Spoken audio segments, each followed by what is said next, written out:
Bonsoir à tous et bienvenue, je suis ravi de vous retrouver sur Monaco Info pour une nouvelle édition. Installez-vous confortablement, c'est parti pour le sommaire. Nous reviendrons toute cette semaine sur un anniversaire dont on se serait bien passé, un an de crise sanitaire en principauté. Vous êtes notre baromètre en quelque sorte et nous vous avons demandé comment avez-vous traversé cette crise. Confinement, couvre-feu, pandémie, guerre sanitaire. Il est vrai que ce ne sont pas des termes qui rassurent. En France, 1 personne sur 7 se retrouverait dans un état dépressif. À ce titre, notre première invitée sera Valérie Aubin, le chef du service psychiatrie du CHPG. La crise sanitaire a eu un impact sur le sport également. Les JO de Tokyo 2020 ont été reportés d'1 an et se dérouleront cet été. Les Jeux des petits États d'Europe d'Andorre 2021 annulés. Comment se portent les sportifs de la Principauté et que fait le COM pour eux? La réponse avec le secrétaire général du comité olympique monégasque, Yvette Lambin-Berty. Et enfin, annulé l'année dernière, mais maintenu cette année, le Printemps des Arts se déroule depuis ce week-end et ce jusqu'au 11 avril. Plusieurs thématiques au programme, comme par exemple Franz Liszt, du clavecin ou encore, et ce sera l'objet du reportage de ce soir, nous reviendrons sur le premier spectacle consacré à l'École de Vienne. Mais avant cela, je vous l'ai dit, comment avez-vous traversé cette crise sanitaire? De façon négative, plutôt positivement, que ce soit sur le plan personnel ou professionnel? Vanessa Dessier est allée à votre rencontre et vous a posé la question. Évidemment, on a perdu du lien social, mais voilà, quand on a des enfants jeunes et des choses comme ça, c'est pas le pire. Je pense que c'est plus les 20 ans et les ados qui eux souffrent beaucoup plus que nous. Le seul problème, c'est qu'on peut plus voyager et tout ça, donc c'est un peu plus compliqué, mais ça va. J'étais en terminale. Pour ma part, ça, je l'ai bien vécu. J'ai pas senti trop de répercussions. À part un petit peu au niveau social. Mais à Monaco, c'est très bien. Hein. C'est jusqu'à 19h, les restos sont ouverts. C'est vraiment bien organisé. Hein. Moi, par mon travail, je me déplace beaucoup. Et c'est vrai que c'est compliqué, que ce soit pour manger le midi, pour les hôtels. Il y a beaucoup de règles, il y a beaucoup de choses qui sont fermées, tout ça. Ben, on fait avec. Hein. Les cours, c'était pas très dur en vidéoconférence. On a réussi à suivre, donc c'était pas un problème, mais sûrement pour d'autres, mais nous, ça allait en tout cas. Apparemment, ça allait pour ces deux jeunes filles. Voilà comment vous avez traversé cette crise. Et je voudrais que l'on reste sur ce thème-là, d'un point de vue psychologique. Entre le confinement, les couvre-feux, les libertés un peu tronquées, le moral en prend un coup. Pour en parler, notre première invitée, Valérie Aubin, vous êtes le chef du service psychiatrique du CHPG. Bonsoir. Bonsoir. 1 an après le début de la pandémie, quel constat faites-vous sur l'évolution des troubles dépressifs ou anxieux à Monaco ? Monaco, c'est un environnement un petit peu spécifique. Les données qu'on a, c'est au niveau national, au niveau français, au niveau international, européen, qui montrent quand même que si sur la première phase de confinement, on avait eu une majorité de troubles anxieux liés au bouleversement que pouvait représenter cette expérience un petit peu exceptionnelle de confinement et de mise à l'arrêt de toute la vie socio-professionnelle. Depuis le deuxième confinement, on a quand même davantage de troubles dépressifs, à savoir de symptômes du type lassitude, pessimisme, difficulté à se projeter dans l'avenir. Ça représente quand même entre 20 et 30% de la population générale. Quand vous dites 20 ou 30%, c'est 20 ou 30% de cas en plus, 20 ou 30% de la population qui est touchée par ces anxiétés, Alors, c'est 20 à 30% de la population qui présente des symptômes de la lignée anxieuse ou dépressive. Donc ça ne fait pas effectivement un tiers de la population qui est malade, mais c'est quand même un tiers de la population qui souffre de certains symptômes, de troubles du sommeil, de troubles anxieux, de troubles alimentaires, de recours aux addictions. Et vous avez remarqué, vous, une hausse en principauté au sein du CHPG? Vous avez eu une hausse de personnes qui avaient ces symptômes-là? Alors on a effectivement déjà sur nos files actives de patients, donc des patients qui étaient déjà vulnérables au plan psychologique, qui souffrent davantage. Et puis on a également des nouveaux patients qui vont souffrir soit d'une situation socio-économique, d'un licenciement, d'une grande incertitude ou de difficultés financières. Les jeunes, les enfants sont touchés également par ce stress. Alors je ne sais pas si on parle d'angoisse, de dépression, de stress. dans la sphère du pathologique, c'est l'angoisse et la dépression. Le stress, c'est une réaction normale à une peur. Bon, on est dans une situation inquiétante, incertaine. C'est normal qu'à un moment ou à un autre, on ressente du stress. En revanche, l'anxiété, il y a une installation dans la durée et il y a des répercussions physiologiques, comportementales de ces symptômes anxieux. Et pareil pour les symptômes de dépression. Et les enfants, effectivement, on les croyait protégés du fait qu'ils soient moins vulnérables au virus, ou quasiment tous asymptomatiques. Mais dès le premier confinement, les collègues pédopsychiatres ont repéré les conséquences psychologiques potentielles. Il faut savoir que l'adolescence, c'est la période où normalement on quitte sa famille, on s'éloigne de ses parents, on va chez les autres. Et tout ça, c'est interdit, impossible, culpabilisé. Enfin, donc c'est très déstabilisant. Mais c'est pas parce que les enfants sont allés à l'école qu'ils ont une vie normale. Il faut vraiment se dire qu'ils sont quand même très impactés. Il n'y a plus d'activité périscolaire, il n'y a plus d'activité extrascolaire. Et puis pareil, pour les étudiants et les plus grands, on est quand même à plus de 200 jours sans bar, sans restaurant, sans lieu de culture, sans salle de sport. Enfin, c'est inimaginable. Là, c'est le constat. Parlons des solutions, justement. Qu'est-ce que vous faites au CHPG pour aider ces jeunes et ces adultes ? Le premier axe, c'est effectivement sur les patients qu'on avait déjà, ou les nouveaux patients. Donc on est resté toujours, y compris pendant le premier confinement, toujours ouvert. Donc en termes d'accès aux soins, on a essayé au maximum de le maintenir. On a développé les visioconsultations qui, même si elles ne sont pas idéales, permettent de garder des liens et pour le coup sont bien adaptées aux adolescents, moins bien pour les adultes. Et puis on a ouvert des créneaux spécifiques, une hotline pour les adolescents le mercredi en continu, en particulier pour les problèmes d'addiction. Et puis on a un axe de travail qui est aussi le soutien au personnel du CHPG, au personnel soignant. Et puis ça a évolué depuis un an. Au premier confinement, je pense qu'ils ont, comme toute la population, ils ont eu très peur. Il faut quand même se souvenir des termes aussi. On a parlé de guerre, on a parlé d'un ennemi invisible, ils étaient au front, ils étaient en première ligne. Bon, ils avaient beau être applaudis tous les soirs, ils avaient quand même tous essentiellement l'angoisse de ramener le virus à la maison, de contaminer leurs proches et en deuxième d'être eux-mêmes contaminés. Comment voyez-vous la suite? Si l'on se sort de cette crise sanitaire, ça va être un long travail pour un individu de se sortir psychologiquement de cette impasse, entre guillemets? Si les symptômes anxio-dépressifs sont directement liés à la pandémie, à la crise sanitaire, et qu'il n'a pas de conséquences socio-professionnelles ou affectives, comme le décès d'un proche, ou quelqu'un invalidé par la maladie autour de lui, il pourra effectivement s'en sortir et ses capacités de récupération vont fonctionner avec une aide plus ou moins longue selon son trouble et sa personnalité, puis son étayage socio-professionnel. En revanche, s'il y avait déjà une fragilité et que la crise ou l'impact de la crise a été un traumatisme de plus, il faudra le prendre en compte. Valérie Aubin, merci de nous avoir éclairé sur cet aspect psychologique de la crise. Merci à vous. On vous retrouve Vanessa Dessy pour le premier point sur l'actualité, un point qui se veut sportif ce soir. Bonsoir Fabien, bonsoir à tous. Oui, parlons basket. Après la découverte ce samedi de plusieurs cas positifs à la Covid-19 dans les rangs de Cholet Basket, le comité sanitaire de la Ligue nationale vient d'officialiser le report du match Monaco-Cholet, initialement programmé ce lundi en principauté. La LNB va désormais devoir se positionner sur la tenue des prochains matchs. En football, l'AS Monaco a tenu tête au leader lillois ce dimanche. Effectivement Fabien, mais le club monégasque a décroché un match nul 0-0 ce dimanche face à Lille.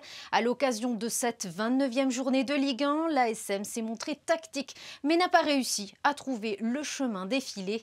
Au classement, les hommes de Niko Kovac conservent donc leur 4e place à 4 longueurs du podium. Prochain rendez-vous pour l'AS Monaco, vendredi face à Saint-Étienne. Les carabiniers cyclistes porteront à nouveau le logo de l'association de la princesse Stéphanie. Stéphanie, Fightets Monaco. Oui, et ce maillot sera porté au mois de juin à l'occasion d'un stage cyclisme à Bagnères-de-Luchon. Ce stage permettra de faire connaître l'association monégasque et de récolter des fonds. Je vous propose justement d'écouter l'adjudant-chef Raymond à l'initiative de ce projet. Il est au micro d'Alexandra Pani. C'est un stage que voulait surtout faire les carabiniers pour connaître ma région. Ma région, c'est Bagnères-de-Luchon, dans les Pyrénées, qui est quand même un lieu historique du Tour de France. Et il y a à peu près 4-5 cols du Tour de France qui gravitent autour de 20 km de la ville. Donc ils voulaient connaître cet endroit. Donc j'ai organisé un stage à Bagnères-de-Luchon, suivi d'un programme le samedi avec des invités prestigieux du cyclisme, pour justement récolter des fonds le samedi pour l'association Fightets Monaco. Et la cerise sur le gâteau, le maire de Luchon, M. Éric Azémar, nous permet de faire du recrutement et de la communication au cours de ce séjour. Et lors de cette présentation officielle, 2 maillots ont été offerts au souverain et à la princesse Stéphanie. Un chèque de 10 000 € a également été remis à l'association Fightets Monaco. Merci Vanessa. Restons dans le domaine sportif avec notre deuxième invité, le secrétaire général du comité olympique monégasque, Madame Yvette Lambin-Berty. Bonsoir. Bonsoir. Très concrètement, quel a été l'impact de la Covid-19 cette année pour le comité olympique monégasque? Parce que toutes les grosses compétitions ont été reportées.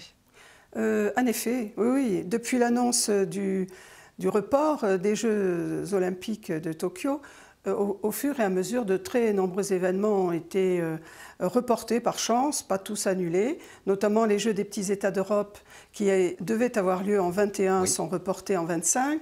Le Festival olympique de la jeunesse été-hiver qui avait lieu en 21 seront en 22.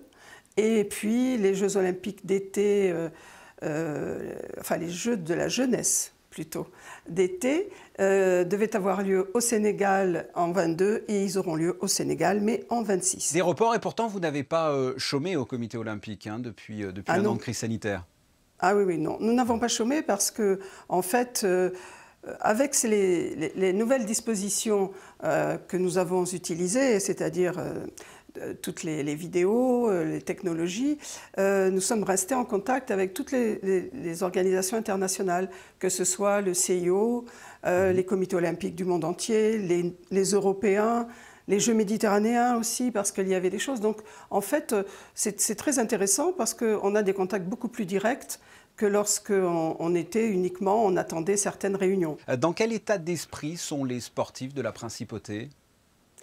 Alors, les sportifs de la Principauté, vous imaginez bien qu'à l'époque, donc, quand les Jeux ont été reportés, il y avait encore 40% des athlètes du monde qui n'étaient pas qualifiés. Donc pour les nôtres, dont c'était le cas, ils ont eu cette opportunité de se dire, eh bien voilà, le chemin de qualification se rallonge et nous allons avoir des possibilités. Malheureusement, sur ce chemin sont arrivées des embûches puisque des compétitions qui étaient prévues ont été supprimées.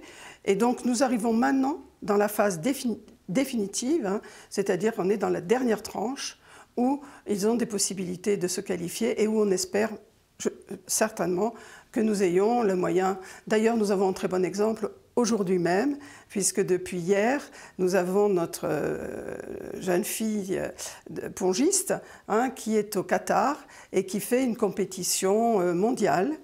Je peux vous dire qu'elle a déjà gagné 3 matchs en vue des qualifications pour les Jeux olympiques. Donc ce soir, elle joue encore et ça, ce match-là sera déterminant. Et puis pour les autres, notamment pour Quentin Antonielli, lui, il a une compétition qui est importante à Varèse, en Italie. Seulement, vous avez vu qu'aujourd'hui, il y a un confinement qui arrive en Italie et on est de nouveau un peu dans l'incertitude. Et puis à Luzerne, en mai, donc là, il y a une épreuve mondiale pour la qualification. En ce qui concerne la gymnastique, eh bien, Kevin Crovetto, lui, 21-25 avril, normalement, c'est une compétition à Bâle. Et c'est une compétition européenne qui va lui permettre là, enfin, de pouvoir s'exprimer. Et puis, on a aussi un athlète très sympathique, Hugo Mikalev, en boxe, qui, lui, a fait un très, très gros effort. Il s'est complètement immergé dans le monde de la boxe. Il travaille beaucoup. Et là, il a une compétition en France au mois de juin, 4-9 juin. Alors de notre côté, nous avons fait des choses pour eux. On a essayé sur un plan matériel de les aider. Donc on a financé des déplacements pour la boxe par exemple. Oui. Pour le tennis de table, alors là c'était intéressant parce que c'était très innovant. On a offert un robot qui envoie des balles. Et puis la gymnastique, il y avait quand même des frais importants dans la salle elle-même parce que les protections, tout ça avait vieilli. Donc le comité, avec l'aide des comités olympiques européens, a pu les aider et avancer là-dessus. L'aviron aussi, on a acheté un bateau de compétition. Enfin, vous voyez, nous n'avons pas beaucoup d'athlètes, donc ça c'est une question qui est très importante. Et après, je dirais aussi que grâce à un accord qu'on a pu avancer et passer avec le département des affaires sociales, et là je voulais remercier le conseiller qui a été très réactif pour nous en acceptant deux choses. La première, c'est que le centre médico-sportif réouvre pour pouvoir passer les visites médicales longitudinales de nos athlètes qui sont vitales pour savoir où ils en sont. Et le deuxième, c'est que à l'appel du président du CIO, il a bien sûr accepté que nos athlètes soient vaccinés avant le départ pour les Jeux. On a parlé donc des athlètes qui est tenté de se qualifier. On a déjà des athlètes monégasques qui sont d'ores et déjà qualifiés pour les JO de Tokyo? Non. On est dans une phase là vraiment qualificative et vous pensez qu'on est en bonne voie? Vous avez votre verre plutôt plein, à moitié vide? Ah, mais moi, j'ai plutôt l'habitude de le voir à moitié plein. Donc, tout va se jouer dans les mois qui viennent. C'est là-dessus que l'on se quitte. Madame Lambin-Berty, merci. Merci à vous. Après du sport, de la culture, avec le Printemps des Arts qui a débuté ce week-end, malgré une annulation avec le premier spectacle de prévu, l'Orchestre national de France n'ayant pu venir pour des raisons sanitaires, eh bien le concert d'ouverture de l'édition 2021 a eu lieu samedi sur le thème de l'école de Vienne. Voyez ce reportage de José Sacré. Concert d'ouverture de l'édition 2021 du Printemps des Arts de Monte-Carlo, dimanche 14 mars, au musée océanographique, en présence de Son Altesse Royale la Princesse de Hanovre, présidente du festival.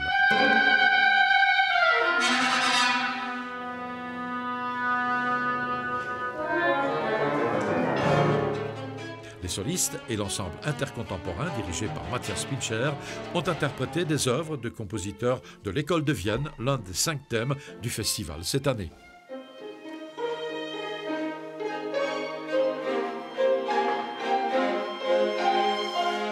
Comment définir l'école de Vienne? C'est très complexe. C'est-à-dire qu'il y a eu un père et des enfants. Donc, le père, c'est Schoenberg, qui est un monsieur autodidacte, qui est devenu quelqu'un de très important, puisqu'il a, il a touché à tout. Il a vraiment rénové quelque part la forme, la musique, l'organisation sonore. C'est un novateur qui s'appuie sur le passé. Et d'ailleurs, on constatera dans le cadre du festival des œuvres assez étonnantes, comme tout à l'heure des valses de Johann Strauss qu'il a orchestrées.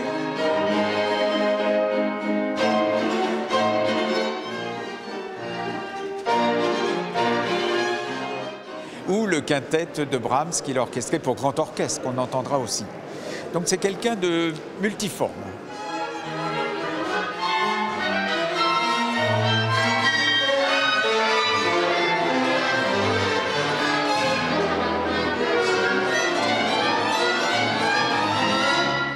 Prochaine date du Printemps des Arts, ce samedi 14h30 au musée océanographique avec un concert consacré à Franz Liszt, suivi à 16h dans le tunnel Riva d'un spectacle de théâtre musical. Nous vous retrouvons, Vanessa Dessy, pour la suite de l'actualité. En bref, le service des titres de circulation généralise la prise de rendez-vous en ligne. Quelques semaines après avoir lancé une procédure en ligne qui simplifie la prise de rendez-vous pour la visite technique de son véhicule, le gouvernement princier offre désormais aux usagers la possibilité de prendre rendez-vous pour l'ensemble des démarches, y compris le retrait de pièces avec un tout nouveau téléservice. L'objectif étant de proposer un accueil personnalisé sans attente au jour et à l'heure de votre choix. Ce dispositif sera mis en place à compter du lundi 22 mars. Depuis 2017, la Principauté soutient l'UNESCO afin de renforcer la conservation des sites marins inscrits sur la liste du patrimoine mondial. Oui, dans le cadre de ces collaborations, le premier rapport scientifique sur le carbone bleu dans les sites du patrimoine mondial marin a été lancé. Leur préservation est essentielle pour les générations futures. Ce rapport démontre qu'ils sont les gardiens des plus grands écosystèmes dans le monde. En évaluant la qualité du carbone de ces sites et en recommandant des stratégies spécifiques de conservation du carbone bleu, les conclusions des recherches de l'UNESCO indiquent la voie à suivre pour les États, les régions et les populations locales. La Principauté participe au 14e Congrès des Nations Unies pour la prévention du crime et la justice pénale. Une délégation de Monaco conduite par Robert Gély, secrétaire d'État à la justice, directeur des services judiciaires, a pris part de manière virtuelle aux travaux du 14e Congrès des Nations Unies pour la prévention du crime et la justice pénale qui s'est déroulé à Kyoto, au Japon, du 7 au 12 mars dernier. Lors de son allocution, Robert Gély a rappelé la détermination de la Principauté à lutter contre la criminalité transnationale organisée. Sur le plan national, il a notamment fait mention de la révision en 2020 du dispositif législatif monégasque en matière de lutte contre le blanchiment de capitaux, le financement du terrorisme et la corruption, contribuant ainsi à lutter plus efficacement contre les flux financiers illicites. Un point météo à présent, Vanessa. Quelle est la tendance de ce début de semaine ? Eh bien, le ciel restera assez dégagé par moments, même si quelques passages nuageux sont attendus en début d'après-midi. De légères brises pouvant atteindre 11 km/h seront présentes durant la journée. Les températures iront de 7 à 14 degrés. Le soleil se lèvera à 6h39 et se couchera à 18h38 et nous fêterons les bénédictes. Merci Vanessa. Il est temps de se quitter. Une dernière chose avant cela, les photos du jour. Une rétrospective sur un an de Covid-19 à Monaco. À ce propos, sachez que nous recevrons demain, entre autres, un des visages de cette crise sanitaire. On peut dire qu'elle était la cheville ouvrière du centre Covid, Ludmila Rakona-Le Goff, le directeur général du département des affaires sociales et de la santé. Ce journal est terminé. On se retrouve mardi 19h. Merci de votre fidélité. Portez-vous bien et à demain.